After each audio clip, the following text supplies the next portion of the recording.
Welcome to another episode of the Soup Shoes Podcast, episode number 77, aka Luka Doncic.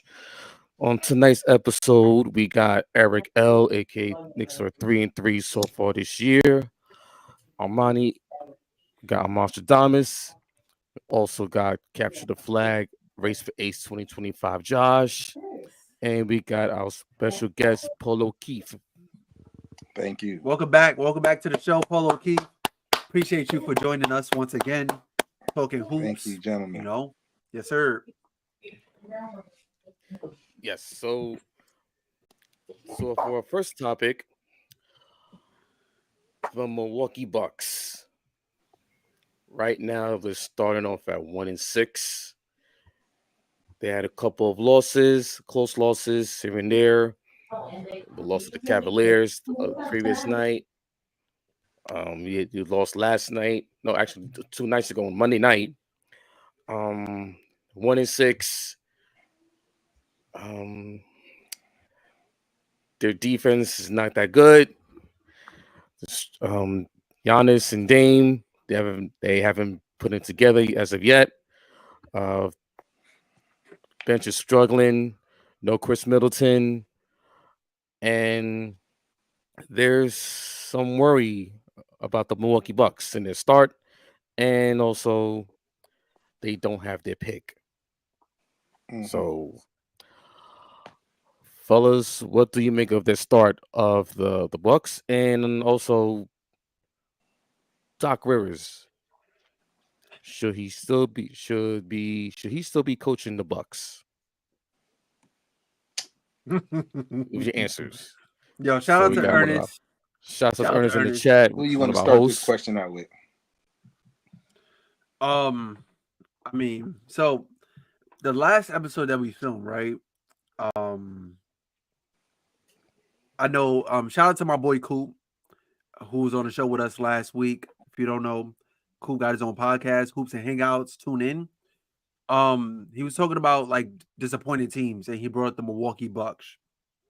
And one of his main points was just injuries, the injury bug of like somebody like Chris Middleton, right? And I get that. That's cool and all, but the Bucks have been struggling on the defensive end like all season long. He doesn't come back and change that like completely. What I will say, though, I guess he can help out a little bit is because he can relieve some of the scoring load off Dame and especially Giannis. So that way, all the effort is not be given on one end, if y'all get what I mean. In terms of the Bucks, Dame and Giannis have been balling. They've been hooping. They just can't get the W. Like the other night, they was down like 20-something points against the Cavaliers, and they fought back. And I thought they was going to beat the Cavs because the Cavaliers is currently undefeated this season. I thought they was going to come back, and this is without Giannis. Dame was balling, and he still lost the game. So something's going on. Like it's the and Eric, I know you alluded to it when we was giving like our season prediction and stuff like that. The chemistry is off between Dame and Giannis. Coaching, obviously. Come on, look who you got on the sideline, man. You got Doc Rivers, you got Darvin Ham. So that's just a recipe for disaster, man. And then all the role players, like you don't have those key role players. Like Bobby Portis is doing so much he can do. Brook Lopez is doing so much he can do. And outside of that, it's like, who else do you really have? So I'm going to piggyback on that. I think it's more of the role players that they don't have versus, not saying it's not the coaching, because coaching, obviously, that's usually the first to get the buck of the blame, but a little bit of the GM. Because even like look how easily they lost Patrick. That little bit is enough because it's another leader on the team, another spark plug. They don't have Giannis, brother, another leader with the bench players. Not saying he's a good talent, but when you have good morale on the team, it makes the team play better. You don't always got to be the best player to make the team play better. And I'm going to not put that blame on Darvin Ham and Doc Rivers like that. I'm saying they don't get the blame, but they're good coaches. They've been a part of winning franchises. They turn franchises around. You can't say, "Oh, look who they have on their bench," because Doc Rivers, he went to the Orlando Magic. They were the worst team in the Eastern Conference, and they traded for Tracy McGrady, who was an unproven player, and made it into the playoffs. Boston Celtics changed that team around. The Clippers, when they traded away everybody, and they made the playoffs with Montrezl Harrell and Lou Williams. So I won't say, look who they got on their staff. He's a good coach. He's not the best coach, but he ain't the worst coach either. He's good enough to coach a better record than this. So that's where the blame is. I'm not going to blame it because they're bad coaches on the bench.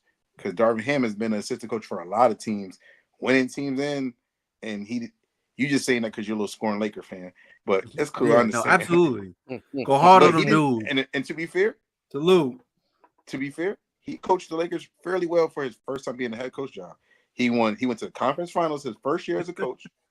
He won the new tournament his second year as a coach. Y'all lost to the defending champions and the actual champions. So you can't even call him a bad coach. Now, is he a questionable coach? Who's not a questionable coach? I don't think there's any flawless coaches in the NBA right now. So you can't even say that. And I know I see there your is. face, John. Huh?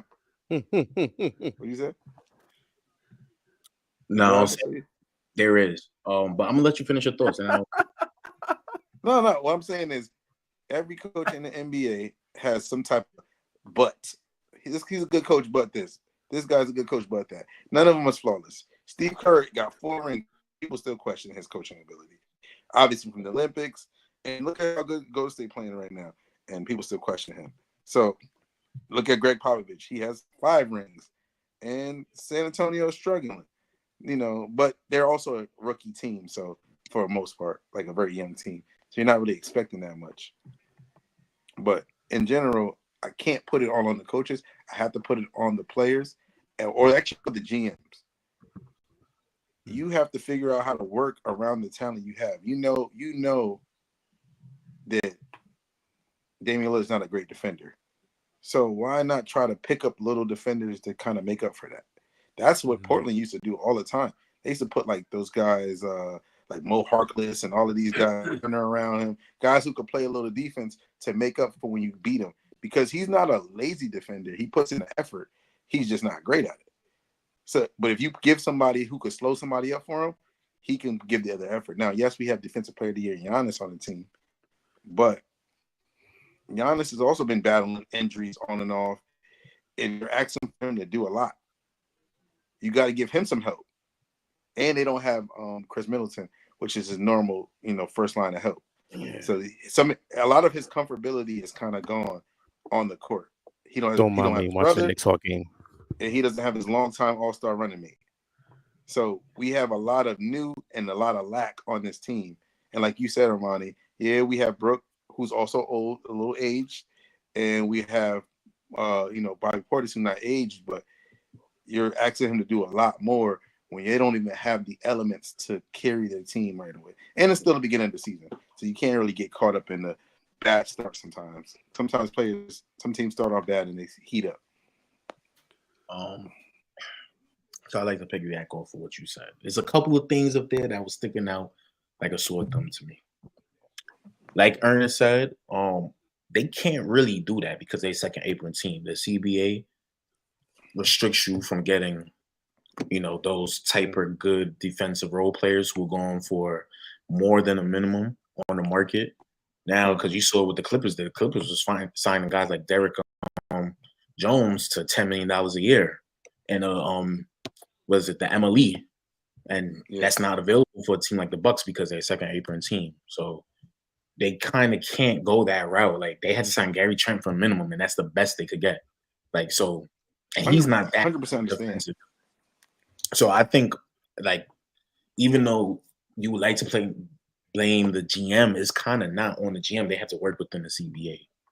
But that's why you do blame the GM, because I'm not saying you got to go get a big name guy. I never said that. I said you got to work with what you got. So if the GM doesn't try to get adequate, even look in the G League and all that, that's what that whole part is for. When you in the new CBA, you realize your teams are going to be top heavy with your star players getting paid. So now you have to make the best out of the bums. So you have to look within the non-star players, the non-OD getting paid players, and you have to build an adequate team. They're making GMs actually have to GM now and not just say, okay, we're going to get a bunch of good players and put them on the team. Mm-hmm. You actually have to GM. But that's where I blame the coaches more. I'm going a different route than you, because with this same exact team, even though the defense was still like middle of the pack, it wasn't great, but it wasn't as horrible as it was early last year. Under Adrian Griffin, they was 31-13. As soon as Doc Rivers came in with his system and everything, they're losing. They have a losing record. Like, it's not even 18 close. and 28. Like, 18 they and 28. over catered to Giannis disliking Adrian Griffin, in my opinion, because you got to allow somebody to fail before just firing them. So that's why I blame Doc and his coaching staff, because it's like, bro, it was a winning record here with this same exact roster. So I don't, and Chris Middleton didn't play most of those games to start the season last year either. So you can't say Chris Middleton was there. I think it's just his system that he's implemented in Milwaukee is not a fit at all. If they have a losing record like that, below 10 games of 500. So obviously it's other factors too, like Dame and Giannis obviously not clicking. Everybody else on the team obviously not clicking either. So it's more, but I can't agree with saying, oh, Doc can't get much of the blame, but I think he has to. No, I'm not. Him and Giannis and Dame forefront. Those are the big three and the blame for me. I think Doc Rivers do deserve the blame. I was piggybacking off Armani saying, look who they have on the bench. Like, these are proven coaches. That's what I was trying to get at. Like, they're proven winning coaches. They don't have a bad coaching staff. It's not unexperienced. That's where I was going, pushing back on. Not that he don't deserve the blame. He definitely deserves the blame. Because, one, you swindled your way in that job, and now look at it. He backdoored Adrian Griffin. The reason why you got to put it on the GMs, as much as the coaches, as much as Giannis and them, because it's their job to put an adequate roster around your stars. If you don't do that, you're going to lose. Look at the Suns last year. They did not have a point guard or any of that, and they struggled. Now this year they put something together a little bit. Not the best players. They just put adequate players around them. Yeah, adequate players around them, and they're having a better start because they're having players play within their position. Now, the reason why Doc Rivers is coaching struggling, I do agree they don't, because they're a second team, but he's used to coaching players who can play within the triangle or the Princeton offense. Meaning, like, the role players know how to move around and all that, and know how to get to their spots, where the stars just do their thing. That's when he had Kevin Garnett, he had Paul Pierce, who they ran that kind of offense. Also, when he had Tracy McGrady, they ran those kind of offenses. And then even when he was in the Clippers and even Philly, if you notice, is a 3-star rotation, and it's the role players just know how to move around, get to their spots and all that. Right now, it's not able to do that. One, they don't even have a one decision maker. Giannis wanted to bring up the ball, and then Dame needs to bring up the ball for him to be great. Yeah, that's something. Right, yep, I agree. I was thinking about like the playmaker, I was watching some of the Cavaliers and Bucks game the other night, and it was like, well, Dame is more of like Dame is not like a point guard, not like a floor general. He's a guy that's going to get you assists, is going to kind of play make when he has to, but like that's not his overall focus. His focus is to score the ball. And I'm just more looking of a game at manager point guard, I would say, like a better like Chauncey Billups. Fair. That's actually a great comparison as well. Somebody can score the ball, but also pass as well. Facilitate. But facility, right? But like from like Dame's point of view, right? He got to get everybody else involved. But like I said, his main thing is scoring. So when you look at the overall like personnel of the team, you don't have a player like that on your team where somebody can just like, I'm gonna just strictly focus on setting the table for others. Everybody's gonna get theirs, right? You don't have that. Like you said, Giannis wanted to bring up the ball sometimes. They want to bring up the ball sometimes. Okay, outside of those two, who else is playmaking? Chris Middleton was not playmaking. You know, outside of those three, who's playmaking? So now it's like, all right, you know, guys are just Giannis and Dame. They're gonna get theirs. Even Bobby Porter's going to get his to a certain extent. But a guy like Brook Lopez, you need somebody to set the table for him. You know, somebody like Turian Prince, you need somebody to set the table for him, get him going. And same thing with Pat Connaughton. So no, I definitely agree though on them not having a playmaker. Just one more quick thing, and it's kind of killing me that I don't know if it's Giannis doing it or Doc doing it. Whoa! Yo, he came out with tunnel like Willis Reed. He came out like Willis Reed. What's up, y'all? What's up, y'all? A little under the weather, not feeling good. He was backstage for a minute. I was just waiting the perfect time to add him. But go ahead, Josh. But after you go, Josh, I just got like one question for the panel. You sound like Big Will, bro. Yo, chill. Willis Reed was crazy. Yo, chill. This weather change is crazy. This weather is weird. One thing that I've noticed watching a couple Bucks games, especially the Nets one, and live, me and Polo was at the game, you know.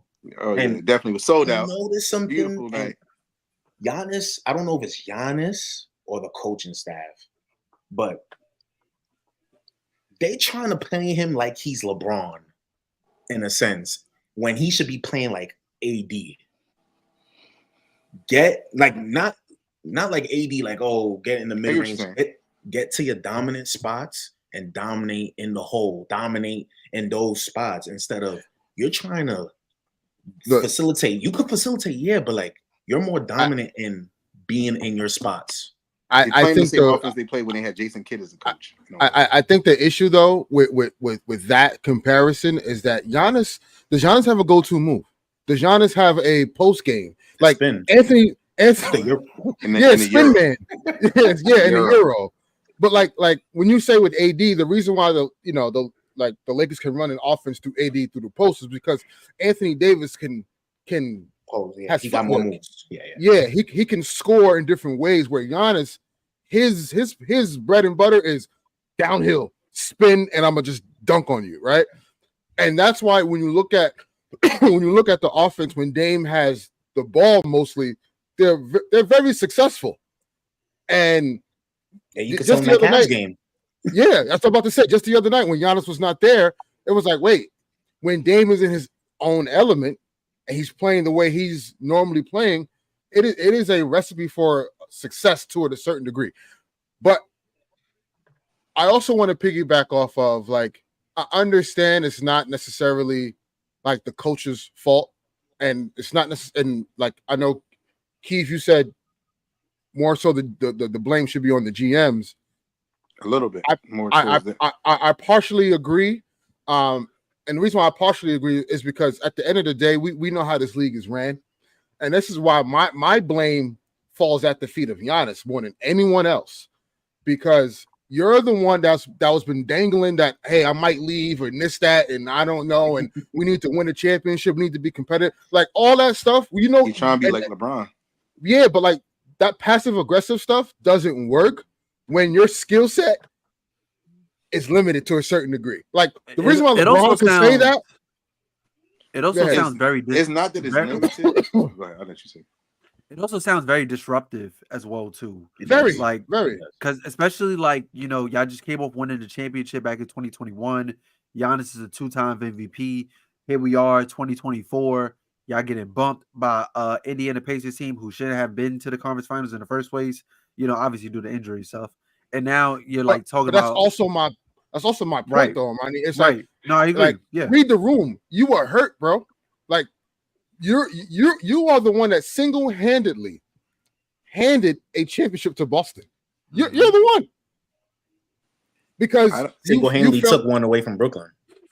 Here we go. Just being a Here we go. Look, I just had to. Ernest, you low-key threw him the lob with that, and then you did the D-Wade. You did the D-Wade. I didn't realize. I'm with Josh 100%. He was out there playing like the ultimate warrior. Just injuring my whole team the fuck up. No, yeah, for real. But it's also, look, at the end of the day, as if I'm the GM, I'm like, damn, like, all right, like I gotta keep this guy.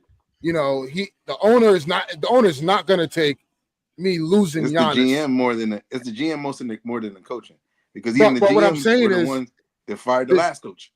Right, but again, you think that doesn't happen without Giannis's blessing?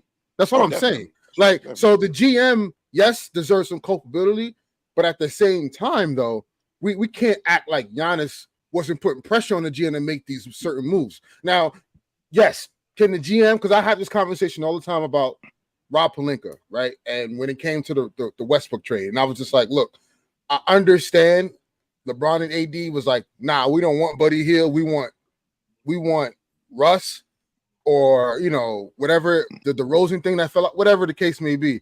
As a GM, you have to have balls enough to tell your stars, I understand where your mindset is, but holistically, that's not going to work. And these are the reasons why. Like, you can't be afraid to tell your stars. Like, I get it. I understand y'all basketball savants, and you know what I mean? Y'all understand the game and all this stuff, but let me explain to you why these things won't work, whether from a financial standpoint, whether from an analytical standpoint, whatever the case may be. So, like, yes, some culpability is on the Bucks GM, but most of this is on Giannis, because at the end of the day, you were the one putting pressure on the organization, soft threatening them that you would leave if you guys not competing and all this stuff. So now they bring in Dame. The GM did his job. He got you a guy that you sought out. Y'all had conversations prior. This is documented. So at the end of the day, like, Giannis, you coming out after the first 2-3 games talking about we don't have an identity, we don't know what the dude.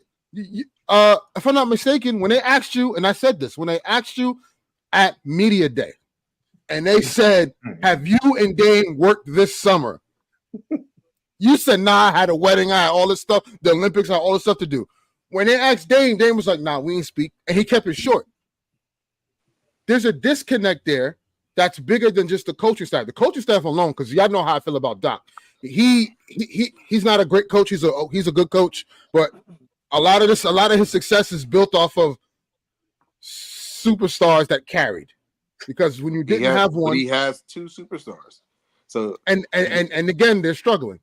Right. And prior to him showing up, they were the number 2 seed in the East with a 33-13 record. Since then, they're 19-22, if I'm not mistaken, or something like that. Since he took over with the same exact team. And you can argue they had added better talent now on this squad than last year. So, like, Doc Rivers, at the end of the day, yes, he's. I've never seen someone be glorified off of one championship that was over 10 years ago.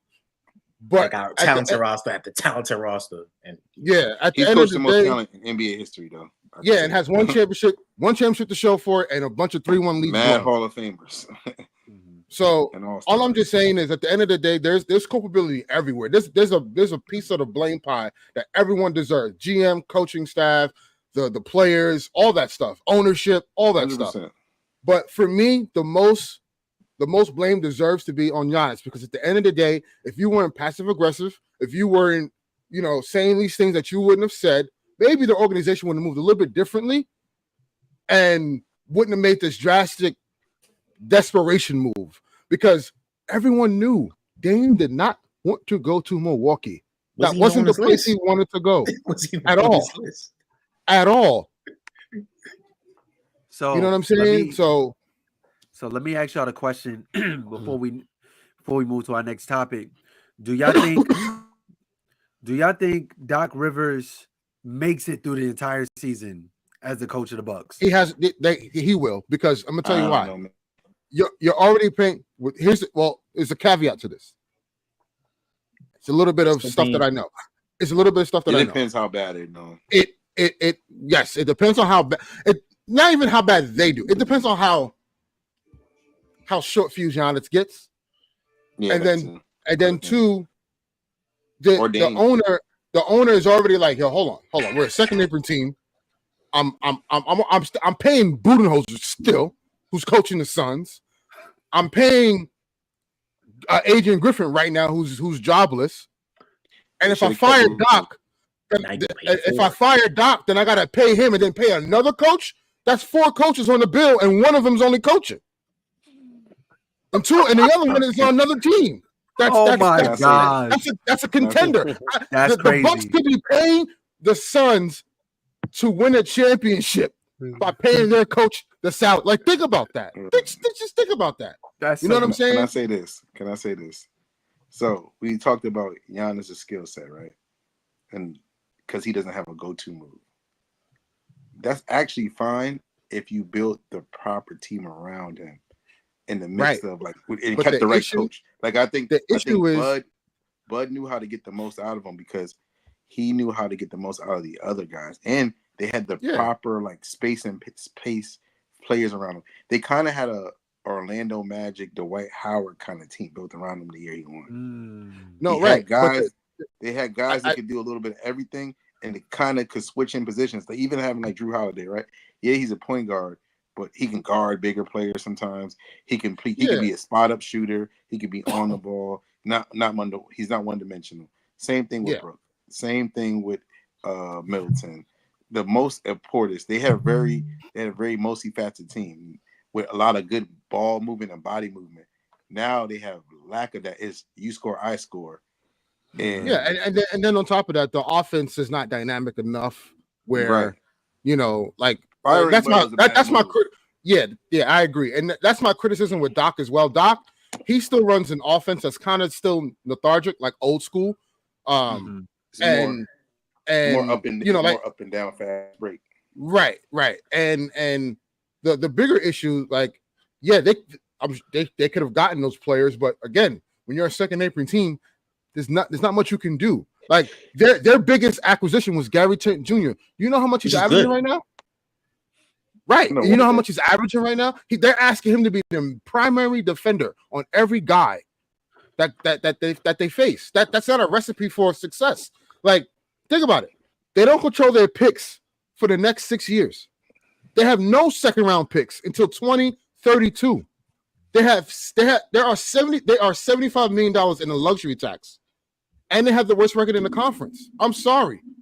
Giannis coming to Brooklyn.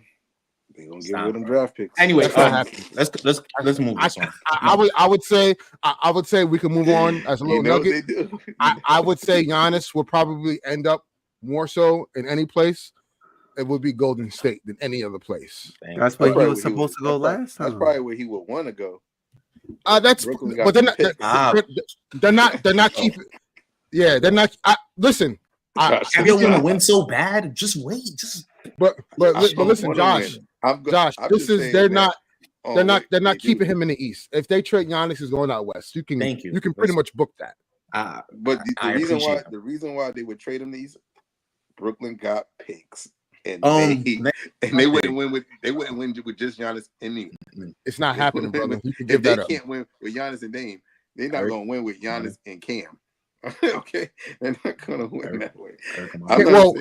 I'll tell you this: if Giannis is ever traded to Brooklyn, Cam Thomas is in that deal, so you can forget about Eric Armani. You ready to move? Nah, but we got mad. Let's move, man. We could.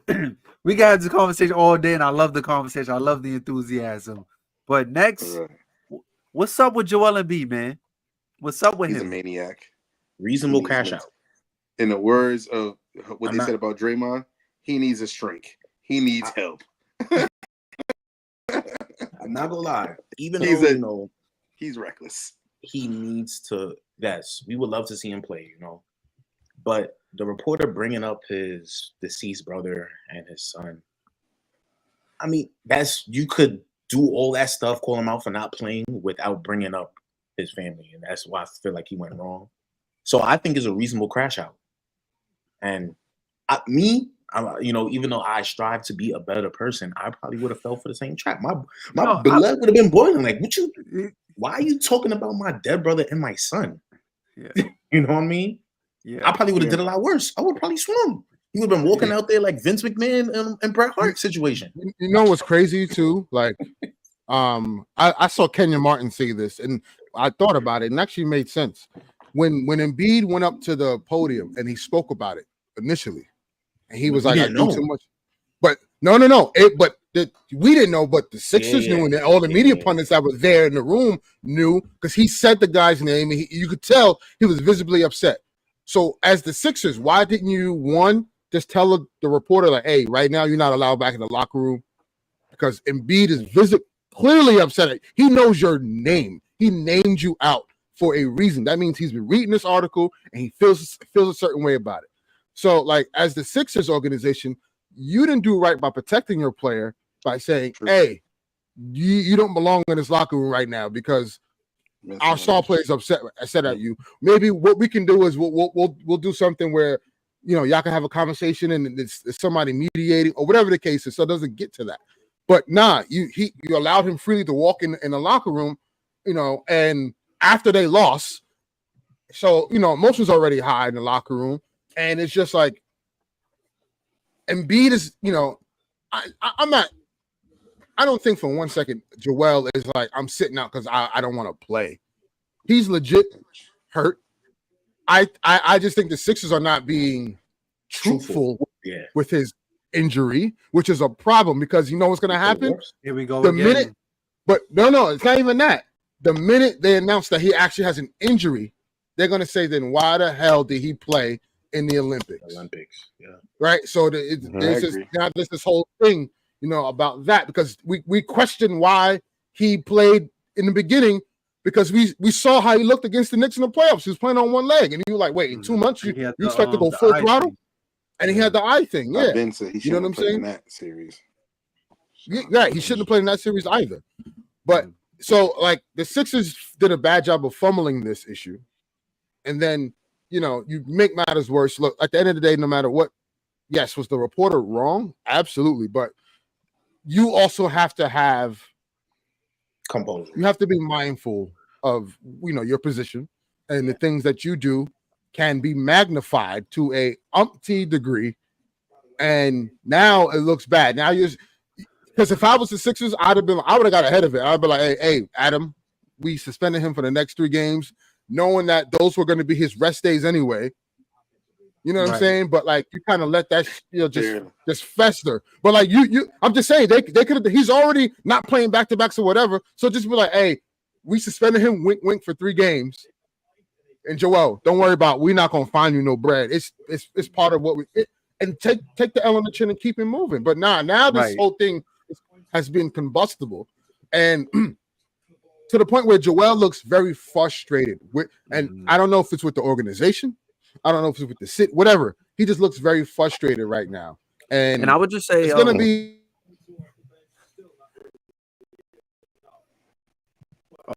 Ernest. Ernest. Looks like in the Matrix. Just try to pick up where he left off at.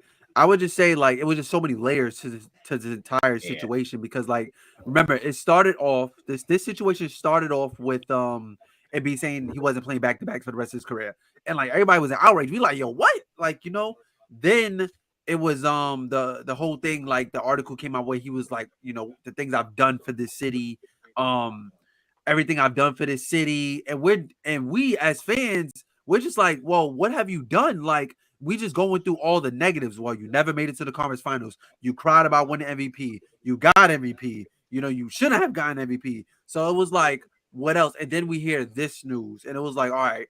So technically, like, it's kind of like justified in a way. You know what I mean? But I don't know. It's like you said, Josh. It is a reasonable crash out because that's crazy. That's crazy. So. And also, I would just say, I feel bad for Paul. I'm gonna just add this one thing. I feel bad for Paul George as well too, because, like, Paul George is dealing with his own situation. You know, I'm not sure if y'all was watching PG's podcast, but they asked him, like, you know, will he get like a tribute video when he plays the Clippers? And he was just sat in silence. He was like, yo, I don't know. So he went over to Philly thinking that he about to team up with former MVP Joel Embiid and on the rise Tyrese Maxey, and like, bro, Embiid not playing. So like, I don't know. I just feel bad for PG because of everything that's going on. And he's looking at this and like, yo, this is how y'all handling things? I don't feel bad for him because Embiid not playing has been on the table before he got there. True. He's been getting hurt. I'm not worried. So that's not like something it just happened, a freak accident out of the blue. No, that's always been on the table. I also don't feel bad for him because I get, you didn't feel appreciated with the Clippers, but at the same time, you knew this is the Clippers. You know what I'm saying? It's not the Lakers. You know, it's the Clippers, and they're trying to do new things there. And if you want to be a part of doing new things, you could have just played. You could have stuck it out, took the contract that they offered you, but you went for the money, which makes sense. I'm not going to tell you not to get your money, but you can't feel bad for nobody if they're not going to give you a tribute video because you got for the money. Is what you. And he didn't do enough. I understand in Indiana, but he really didn't do that much there. He did. They did get to the conference finals once, but even in that time frame, he kept missing games in the mix of that. Now, granted, he has real injuries that happen to him. They be freak accidents and stuff. His leg. Yeah, no, he didn't break his leg. He didn't break his leg there, though. That's when he started missing injuries. PG. No. I'm talking about he broke his leg in Indiana though. You talking about the leg when it snapped? Yeah, that's what you said in Indiana. You said he was missing. No, I said in Indiana. No, in LA. Oh, in LA. Yeah. I don't feel like he deserved. He got them to the conference finals in LA, but I don't feel like. I feel like in the time he was in LA, he was missing so much games. So it's just like, if they don't give you one, you shouldn't even be upset about that. But at the end of the day, like, y'all know how I feel about these damn tribute videos. Like Paul George, who cares, bro? Who cares? Like, yes, okay, you've had some great moments while you were with the Clippers. Y'all went to the conference finals. Okay. But like for the majority of the 5-6 years you were there, there wasn't a lot of he wasn't changing nothing over there. Right, exactly. Like it wasn't like he got there and y'all want to chip or there's no y'all had some good regular season games. You know what I'm saying? Y'all had some good, LA versus LA games. Yeah, cool. You know what I'm saying? Like if I'll give you an example. You don't gotta necessarily win. But let's just say you go to a team and you change the whole culture of that team. Right. Exactly. You know what I'm saying? He didn't you do something like what IT did. Like, you know what I'm saying? Like that playoff game the night his sister passed. Like stuff like that. Like stuff like that is like tribute video worthy because exactly. No disrespect to Paul George, but what have you done that was memorable for the Clippers? I feel like that's a fair point. The conference finals run, I give him that. But look, but the conference finals, guess what? He was hurt then too. Mm-hmm. That's what I'm trying to say. Like you haven't done much there to say like, oh well, you know what, you deserve this. Like I said, if this was Indiana, it'd be a different ball game. Because I'm like, okay, Indiana, he really put on after they lost Reggie Miller. He was the first. They were the first spark plug players over there to turn that franchise back popping after Jermaine O'Neal and all those guys. So I get it there, but especially after the malice. So yeah, right, sure. But where you at now? Nah, you good. You good where you at? You listen. You knew where you were going. If you really cared about winning and you might not have went to Philly. You might have chose somewhere else. Well, it wasn't a lot of cap space for it to go anywhere. He could have went to Orlando, but Orlando would have been a perfect fit for him. No, they winning. Him and Paolo. Ultimately, though, I think Embiid will be back. Obviously, he's going to be back on Tuesday against the Knicks. Very fitting. Yeah. When the Emirates NBA Cup opens. So he's going to be back. He's not going to play back-to-backs and stuff like that. And sidebar, the Knicks need a big, by the way. But anyway, A backup big. it's looking disgusting, by the way. But yeah, it's just the Sixers will be fine. Like they have depth, they have, obviously they're losing games early now is because Maxi's literally carrying right now. But ultimately, I think you give a couple games down under their belt as they mesh together. I think they'll be fine. But yeah, Maxi is playing so inefficient. Come on, Josh. Oh. Josh, I don't. Well, and forgive me because I don't know where this conversation started between Cam Thomas and no. And It's not a Tyrese conversation. Maxey. It's not even a conversation. I was just saying. I just never heard of that argument, so I'm just like, where did that What's come the from? argument? I'm lost on this one. No, there's no argument. There's nothing. Or what's the discussion? I want to know. I'm on the It's outside. just I'm gonna keep this 10 seconds. Maxi and Cam come from kind of the same cloth, and people love Maxi more, but they hate Cam Thomas. I don't know. People hate Just Cam? a lot of media guys. Oh, okay. And John Morant just hurt his hamstring against the Lakers right now. I'll say this. The difference between him and Maxi, and this is quick, nothing crazy, is just Maxi got opportunity where Cam didn't get opportunity till recently. That's it. But he didn't have to come behind Hall of Fame guards. So that's all I'm saying, but Well, let's go to the next topic, Armani. Well, moving on to the next topic. So what was it? Sunday? Was it Sunday? This past Sunday, we had half man, half amazing. Saturday. It was on Saturday. It was Saturday? Yeah, Saturday. It was Saturday. Air Canada, Vinsanity, the one and only Vince Carter got his jersey retired by the Toronto Raptors. And there's still a lot of, I don't want to say the word confusion, but just a lot of conversation in the air about the Toronto Raptors retiring his jersey.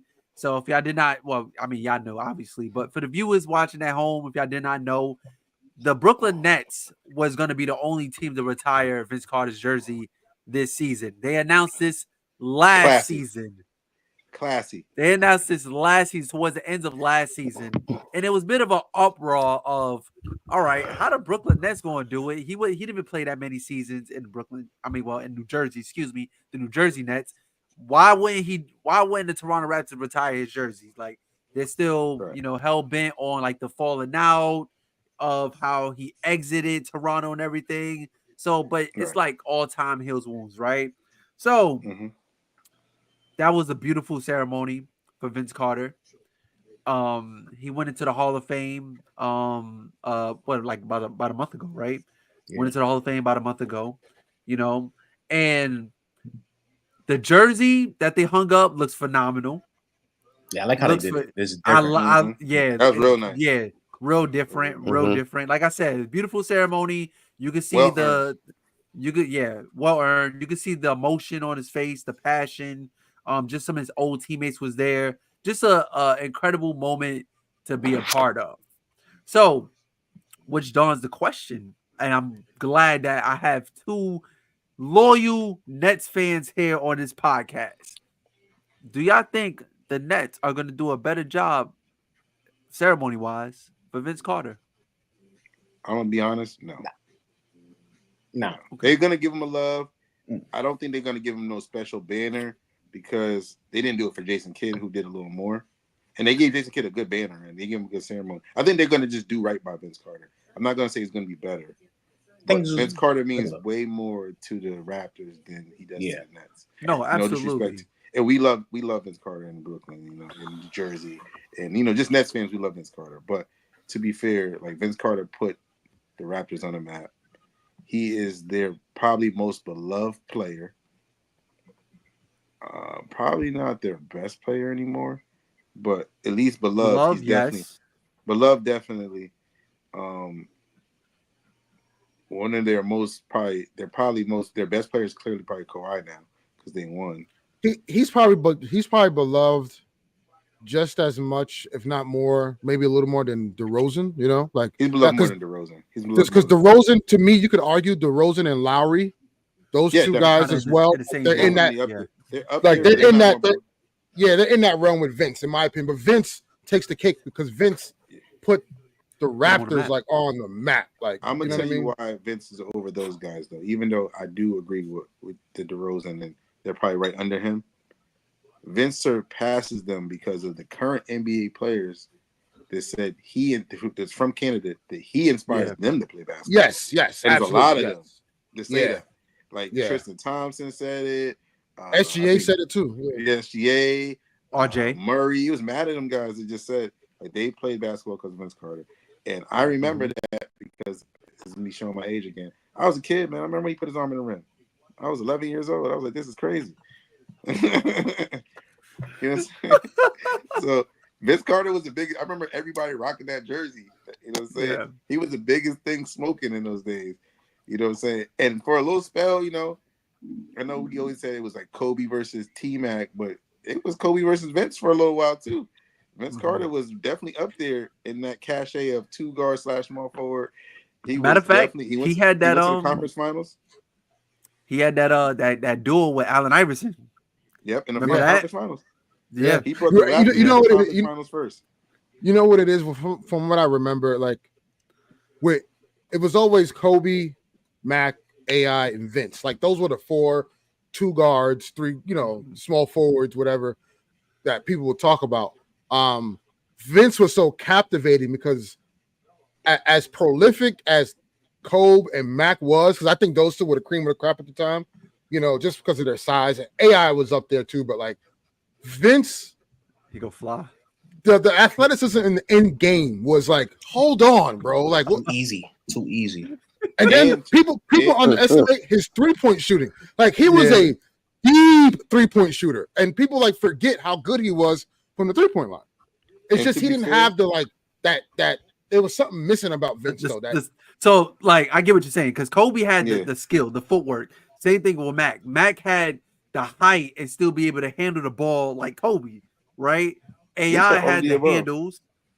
AI had the handles and just the toughness, just the passion for the game. And Vince could jump out the gym. Like and like you said, in game. But Vince had all of the above. And the reason why, like I said, you had to live at this time a little bit. Vince Carter, outside of Iverson, got out first. Like, Kobe was nice, like won chips first, but Vince Carter was a star player, like a true star player first, if that makes sense. Like, when Kobe made the All-Star team in '96, he wasn't off the bench. Kobe quite yet. He wasn't right. Or Vince Carter, when he started making it, he was a little bit more out there, like, because he didn't have the Shaq, so he had to be the best player on the team. Remember, coming out of North Carolina, he was touted as like this the next super talent. Right. The next, they was calling him the next MJ. They really was calling him that. Be the next Jordan. So yeah, to your point, like Vince was like the star coming into the league. You know what I'm saying? Right. Versus T-Mac and Kobe, they kind of had to like build themselves. Right. Into, Iverson was the only other one that got out there just as fast. So it's a little. That's why Vince the hype even made sense behind Vince too. I would say the difference between Vince and all of those other guys, and I know it's going to sound disrespectful, I just think they probably worked a little harder than Vince Carter was. I think Vince Carter was more talented than them.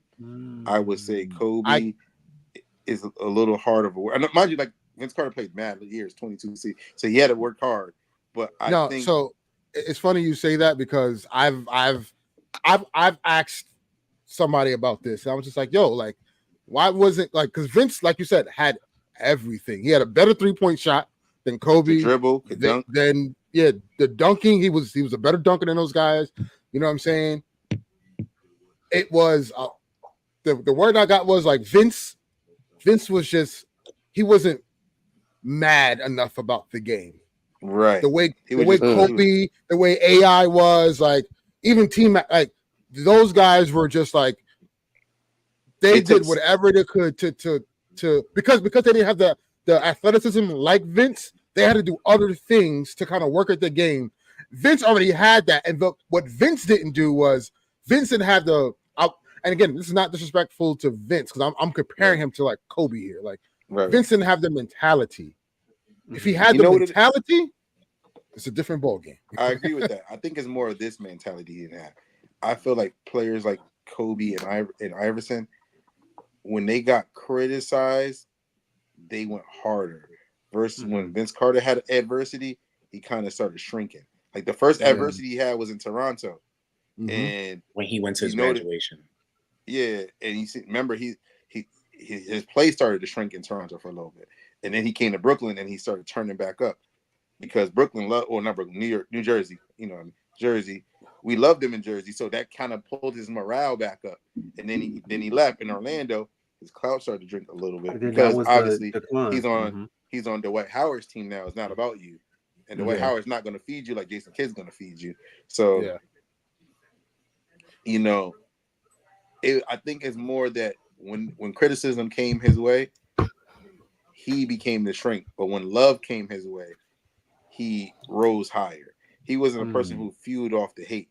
It seemed like, and I could be wrong, but I mean, we all speculate. We don't know Vince personally, So when I see the Vince Carter, because one of the most talented players I've ever seen in my life, jump out the gym, could shoot the J, could dribble the ball, could post up. It was really nothing he couldn't do. And he could hit big shots if you need him to hit big shots. Like, he's not the most clutch, but he wasn't not clutch either. He was still clutch, for sure. But enough of the negative talk about my GOAT. He the reason I'm a Nets fan, man. Shout out Vince. Shout out it was all positive. I don't care, man. It sounded negative. I don't care, man. Let him cook. No. But thank you, Vince. You turned me to a franchise. You and J Kidd, y'all really turned me to like a real Nets fan. And it's kind of love-hate for that because look where y'all got me now. But we're gonna be good. You the one who being negative. Anyway, you the one who being negative. How you spin that to be negative after that? That was crazy. All right. Thank you. And then he stopped being negative. He became negative. It's crazy.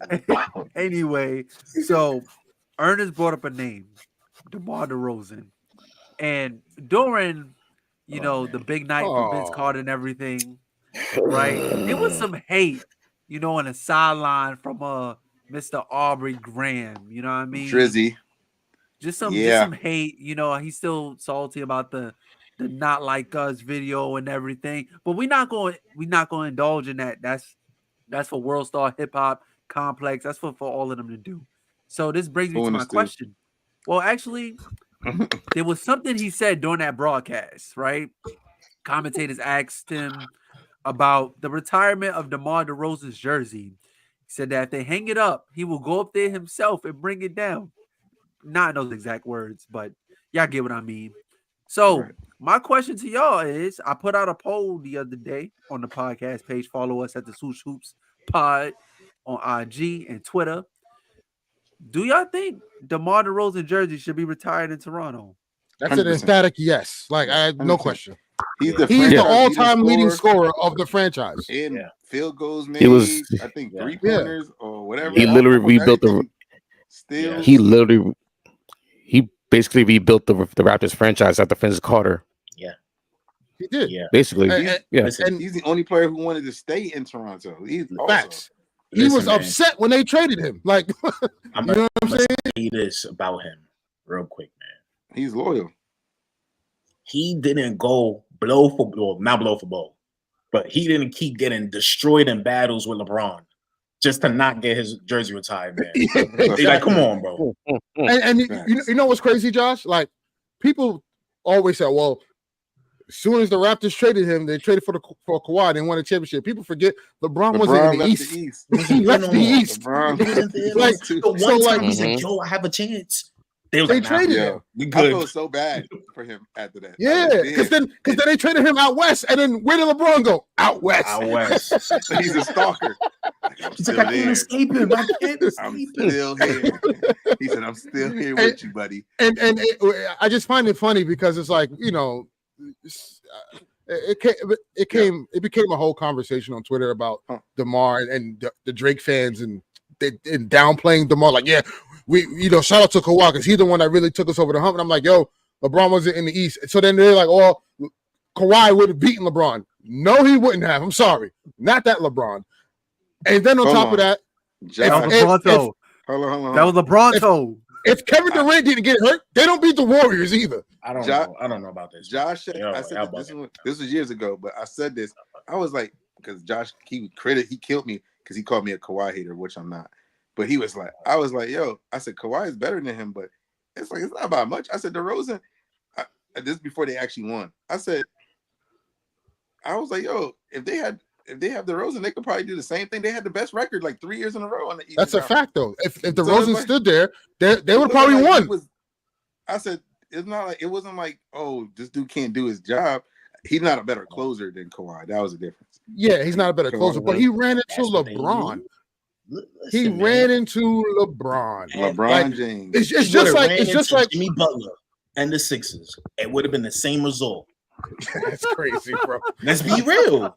Like I will say this. I will say this though, Josh. That year in the playoffs when they were down 0-2 to the Bucks, and he told Nick Nurse, "I'm going to guard Giannis for the rest of the series." You say DeRozan would do that? Come on, guys. Come on, man.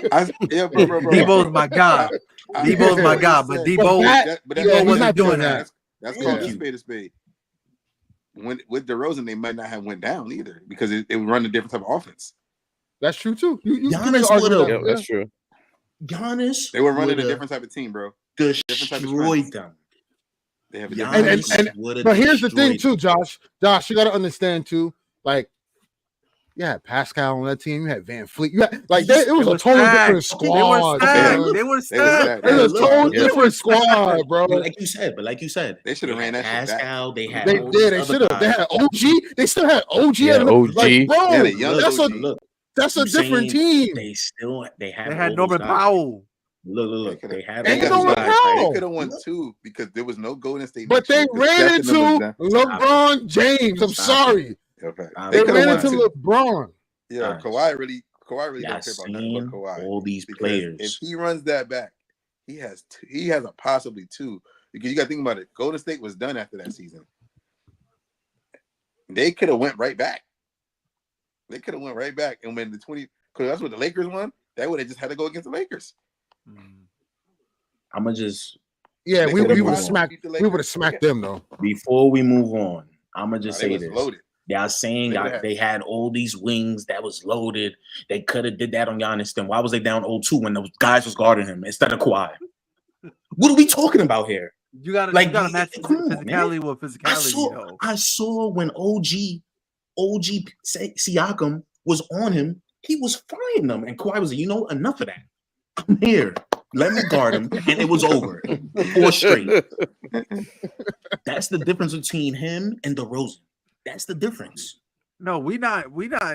We're not saying. All I'm saying we're saying is, bro, they would have had an opportunity to win it because LeBron wasn't in their way. It wasn't going to be the same. This is what he did years ago. I said the same thing you saying. It was going to be the same. I said literally the same thing. I said, yo, DeRozan is not better than Kawhi Leonard, but it's not a drastic It's not a drastic difference. It's a lot. It's a difference, but it's not. I don't know about a lot, Josh. It's a lot. It's a gap, but it's not like it's not like ocean wide gap. And I even explained it like this: it's not like when Paul Gasol got traded for Kwame Brown. That's a large gap. Yeah, that's a fleece. That's a steal. You're losing an all-star for another all-star who's just not quite as good as that all-star.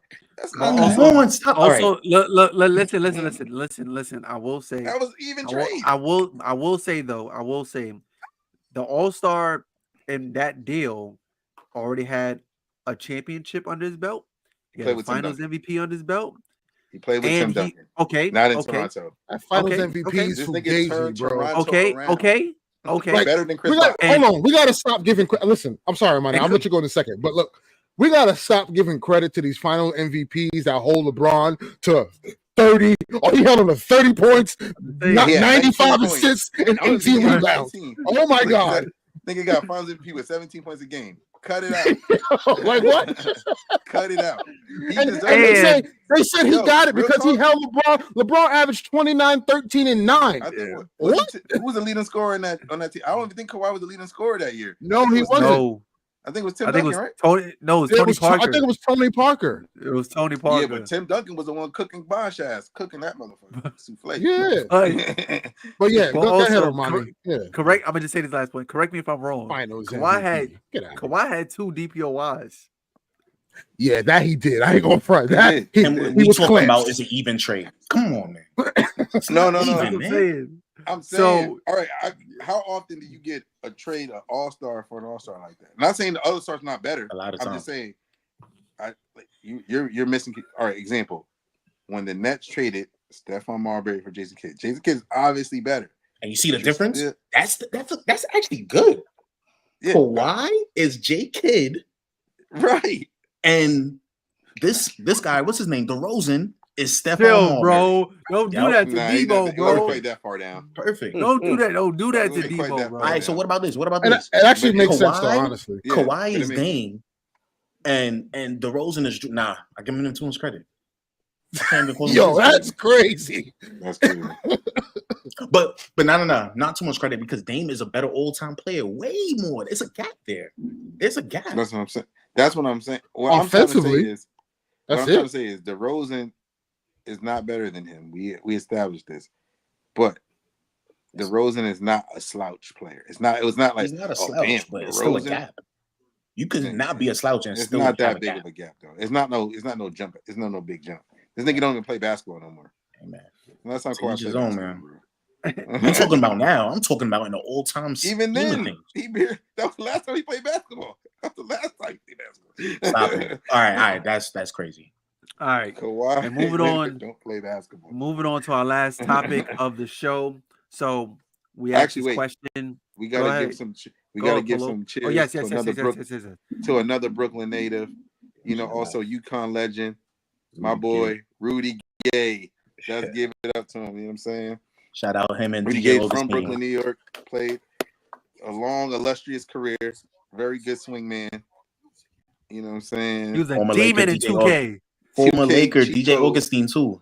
Josh, don't do that. Do not do Why that. you gotta do? Why gotta be a Do Laker? not do that. Right. You could That's have what I'm saying. you could have He played picked the for Master Magic. Teams. You To the could have picked the Bobcats. Raptors. You could the Bobcats, but you want to say the Lakers.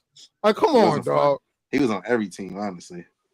Bro, Hey, man He said was a former 2K Laker. cheat code. Like if we you supposed to ever played embrace my that, bro. player, We don't Nah, embrace you every pick a person point that wears guard. every person that wears the purple and gold. We don't embrace them. That's Hey, man. crazy. That's what the purple gold about.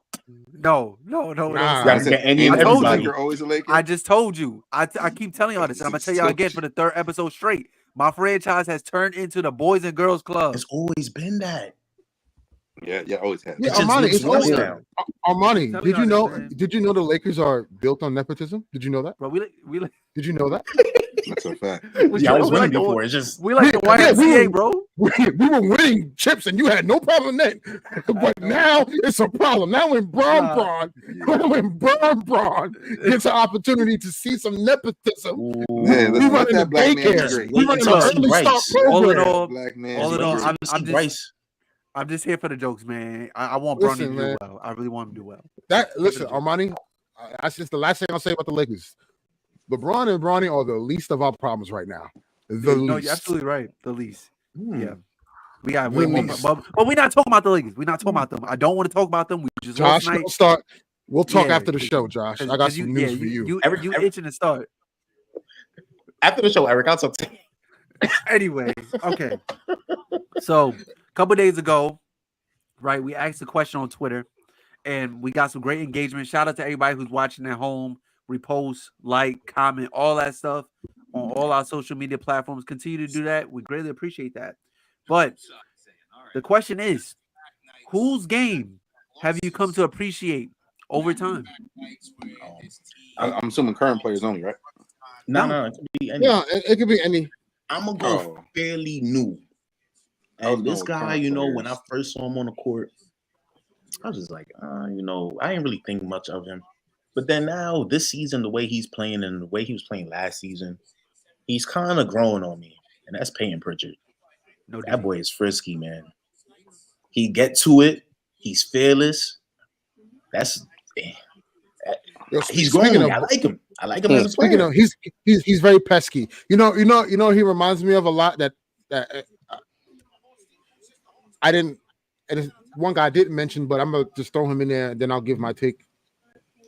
Andrew Nemhard reminds me, like them two guys, him and Peyton Pritchard, to me are like very similar. Where like you kind of they're afterthoughts, and then once you see him on the floor, you're like, oh yeah, It's like, yeah, damn, it's time to fry him. But then like you're like, hold on, he got how many threes? What?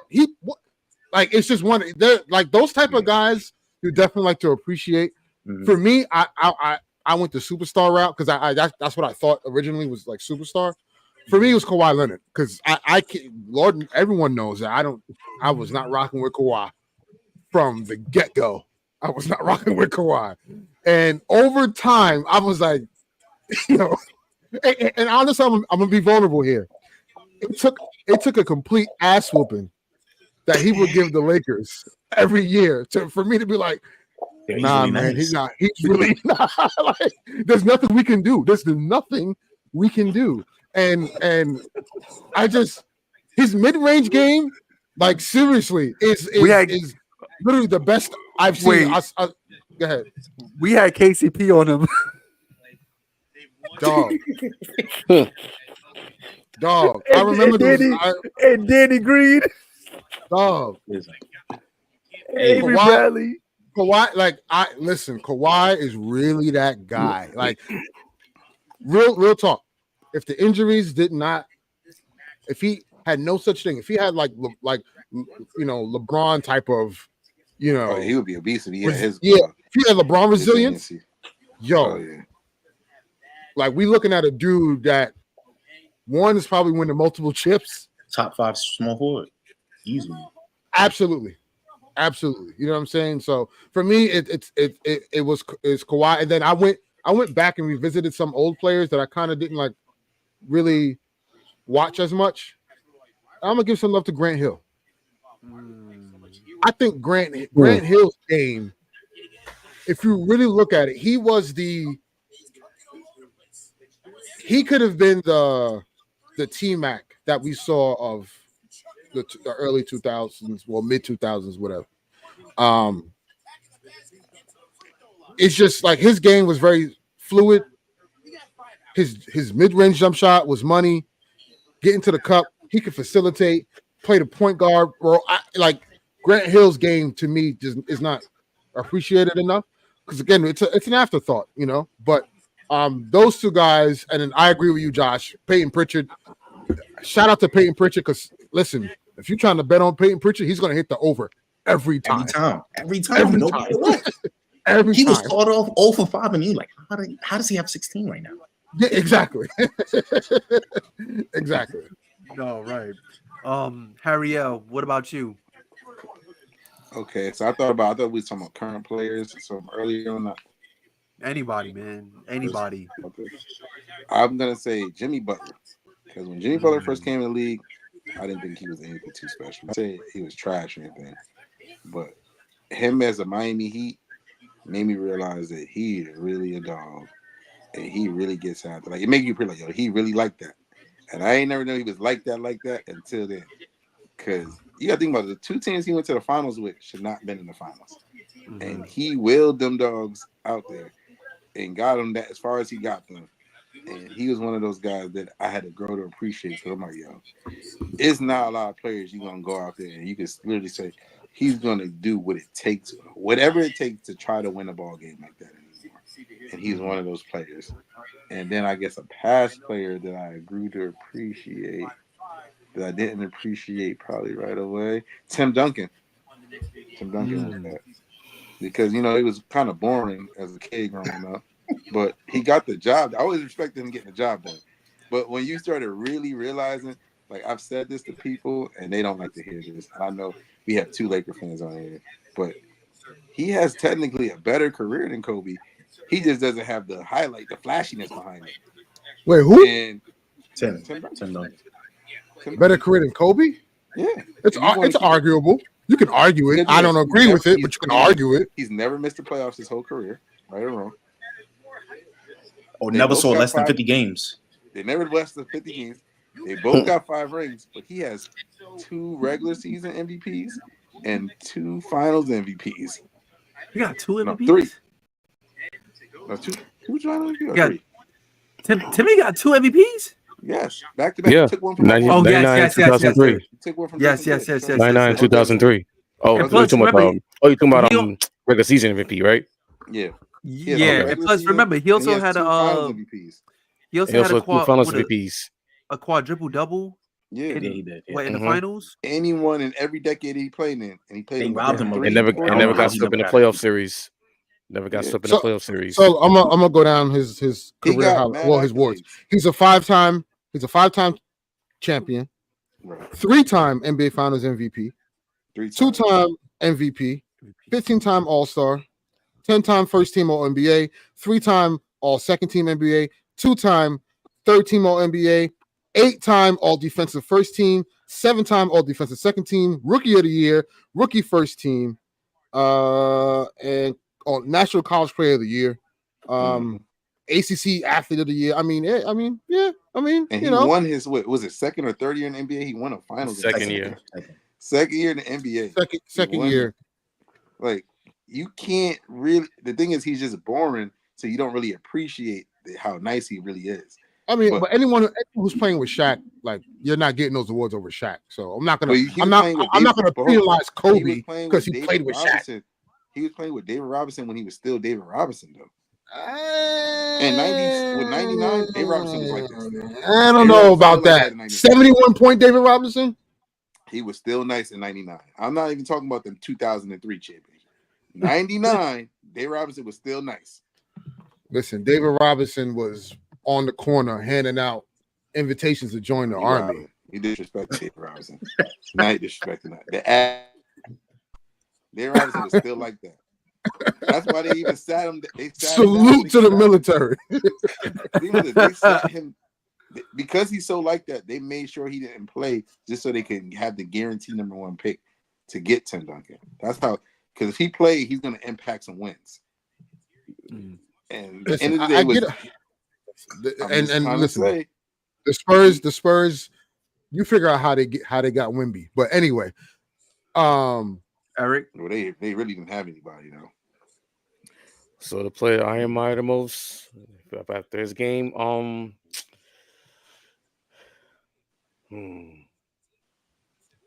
jeez. Allen Houston, just say it. Nah, don't. He gonna say Charlie Ward, y'all. Hell no. That's crazy. Allen Houston, Latrell Sprewell. No. Ludge, It's not on the Knicks. Lee. It's now on the Knicks. Ronaldo Balkman. Ew. He said when Brunson was on the Mavericks, That ball hog. You know he gonna say, man, Cat, when he was on the Wolves, man, I didn't know he was this good.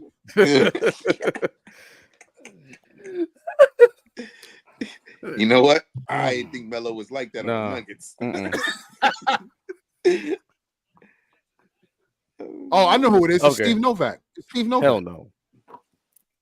Discount double check? No. Okay. I'm gonna go way outside the limb. He gonna say a net? Paul Pierce. A net? Oh shoot, a net. No, his days with the Celtics, his heyday, that elbow jumper, no one can guard that. I remember. I agree. Yeah. I remember that. Y'all remember that playoff series against the Nets? I lived it. Literally killed. He almost took the Nets out with that elbow jumper. And if I remember, that was the year when Shaq gave him that nickname, The Truth. True. Mm-hmm. So that Paul Pierce, his game was kind of underrated to me because he can shoot. The mid range, it was impeccable. Yeah, I know it. He can shoot the three. He can post. Can get to the rim. Exactly, definitely. Also, Paul Pierce. He stayed there. I like Paul Pierce's personality. He's a great value. He stayed there until he stayed there during the lean years with the Celtics until KG and Ray Allen got there. So he was. It was crazy. Him and Kobe was going. Yeah, they were going to team up. And if I remember, there was during the off season, him and Kobe was working out, and they asked each other, "Yo, who's going to get traded first?" I don't know if y'all remember that, but I remember that. Yep. So And yeah, Paul Pierce was like, "It's probably going to be me," because he was on his way out until that team was bad, man. yeah. So as Paul Pierce is a good answer though. Yeah, as I like Paul Pierce. Painful as it's coming out of my mouth, but I feel you. Yeah, Paul Pierce his game was underrated. He was underrated. So I know he's Armani, who's your choice? I'm good. So I thought of two. Fisher. Nah, man. Nah, I know he's gonna say Slava Medvedenko. That's who you thought was nice. You know what I'm saying? No. Jordan Farmar. No, I got no. Mike Penthurby. Mike Penthurby. That's it. Sasha Vujacic, man. I mean, nah. You're gonna say Mike Penthurby. He gonna be like Ron Harper when he came to the Lakers. Nah, J.R. Ryder. He was fired, son. So no, what's his name? Devin George. Oh God! Corner shooter. Corner shooter. Nah, he got the curls. The green light, yo. The green light.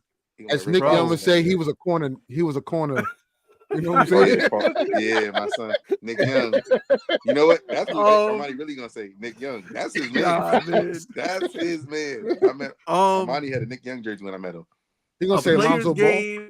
A player's game I've come to appreciate. I'm gonna give y'all two players. Armani, before you go, I know what it is. You don't got to answer. I know who it is. You want to say it? I know who it is. Yeah. It's Taylor Horton Tucker. Taylor Horton Tucker, son. Nah. PhD, baby. I remember we were so high on that dude, bro. Oh my God, bro. I was high on a lot of guys. Josh, devil on time. We be high all the time. We be high all the time. We like Styles P, man. We like Styles P. But anyway, you ain't see Coloco today? JaVale McGee loading. But no, actually, this player was on a heater a couple seasons ago when he was with the Chicago Bulls. And I'm gonna go with Debo. I'm gonna go with DeMar DeRozan, man. Like he had the Bulls, him and Lonzo and that crew. They had the Bulls, like top 4 in the East. He was hitting game winners. Matter of fact, he had 2 game winners at back-to-back nights. And like one was like a deep 3 in the corner, and the other one was like a one-legged 3 against the Pacers. That was insane. And then just on top of that, he comes from the tree. The learning tree of Kobe Bryant, the mid-range game. And I still think it's very impressive, the footwork that he displays, like still to this day. Like his game is not flashy, out of this world. But it's still very textbook, very technique tactical. And I love that about DeMar. And then also, like, I just read his book, so I've grown like a greater appreciation for DeMar. And the other player that I had in mind, also a mid-range magician. I'm gonna go with LaMarcus Aldridge, man. LaMarcus Aldridge was a textbook quiet 40. I remember that series against the Rockets when he had a quiet 40, like just sitting there watching the game, and he's just pick and fade, jab step. LaMarcus Aldridge was just like how cats say he's the best shooting big of all time. Well, LaMarcus Aldridge, in my opinion, was the best mid-range big of all time. Like he was just a sniper in that area, and like just the attention that he drew. It was just very quiet, but like very dangerous as well too. So shout out to LaMarcus Aldridge, man. Word. I agree with that. I was gonna say DeRozan too earlier, so but I went with Jimmy Butler just because I was more impressed. LaMarcus gives me. I'm just so upset right now. LaMarcus didn't even want to give us a damn interview because we were that bad. 2014. I'm just upset because some things are leaking out, and this Laker team is imploding very fast. Josh, I just saw your text. It's bad. So when I saw the text, I went hit up my guy like, hey, what's this? All he said was, Oh, it's getting real now. Yeah, Rob, you got no choice, Rob. Rob Pelinka, you have no choice. Anyway, Get before on we the make phone. this before we make this a Laker Yeah, 'cause rant, I'm vent, about to crash out. So yeah, a therapy session. That's Yeah, tonight's same. show. We would just like to thank y'all for tuning in and commenting. We see y'all in the chat. We see y'all on IG. We see y'all on TikTok. We see y'all on Twitter. Keep the conversation going. We appreciate y'all following us. Until then, Ernest, well, he probably can't even do the outro right now. He's focused on something else. Peace and love. And have a good night. Hey, yeah, man. yeah. Before we go, man, it's crazy that the tanking Nets got a better record than the Knicks and the Lakers right now. That's wild to me. Right. Shouldn't be like Yo, that. Shouldn't Eric, be end the like show. Well, Eric, no, you know what? Eric, don't end the show. I'm gonna give you a chance to go back. Brooklyn. Get him back. Like Magic said. Eric. Eric, you Get better him get him back. back. You better It's get him back. still early, get him bro. back. Brooklyn. It's still Listen, we gonna early, tank. bro. My Nets is better gonna get win him like back. Look. 15 games this year. Listen, I'm telling you listen. right Y'all now. can have your little parade at 4-4. Dennis Schroeder, You don't want to be here. dropping 25 a game. He better than Jalen Brunson. Brunson's ball hogging. Eric. All this and that. Eric, That's, y'all lost to the Hawks today. Please, I know. don't even. I know. You see me talking? I'm not talking. We lost to the Grizzlies and Detroit back to back. I have nothing to say. but the Grizzlies are not bad. Yes, Yeah. they are. They're bad. They're bad. Without Ja? Polo, The Grizzlies are 5-4. they're bad. Like, watch them. They're bad. But I'm It's saying a they don't have a bad bad team. record. I mean, they're not like No, I have a they- bad. Yeah, but look who they weren't- played. They didn't play no high level teams yet. Look at their record. Like, Junior, bro. I would say they Scottie beat Pippen y'all. Junior playing, bro. Legend high level team. and yo, Josh, we had them for free. Yeah, that's all. That's all I'm gonna say. But I'm gonna just wait 1 second. Yo, I told y'all I'm gonna kill. That's it. All right, end the show. Forgot how to shoot. He can't It's defend okay. no more. He can't. Yeah. It's okay. I don't know why y'all saying we haters when I'm telling y'all he can't defend no more. That's it. Eric, press the button. It's okay. Have a good night, y'all. 20 games. Brooklyn. Give you 20 games. Good night, y'all. That his defense will get better.